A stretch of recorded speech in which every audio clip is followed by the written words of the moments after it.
Hello, this is Gabriel.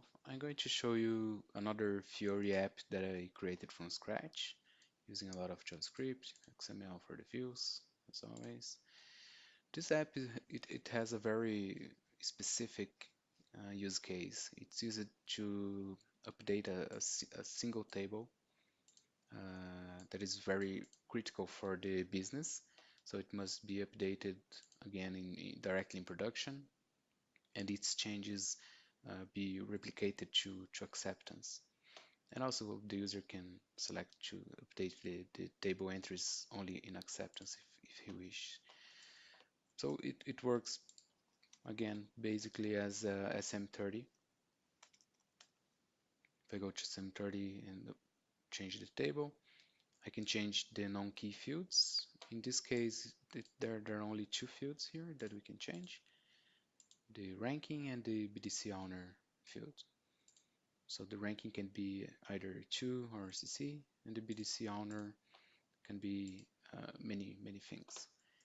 So if we go to the app and we load this system, for instance, and I got my test entry here, I can simply click the entry and it's going to pop out this uh, window here where I can select a new ranking or select a new BDC owner. So if you change here to CC and here to FI Bank, click OK, it's going to update the entry, right?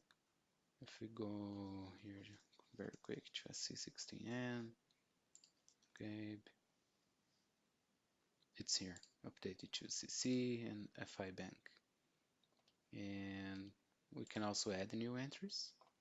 So select the system, the session name, object type. I can put my ID here. Let's put CC payables. Confirm. Already exists with the same. Okay, of course it already exists with Gabe. Let's put Gabe2 here. Okay, entry added successfully. When you go back, it reloads all the data, so we can search and you'll see the new entry here. Of course, if we go to SC16N, put in a star here, we can see the new entry here as well.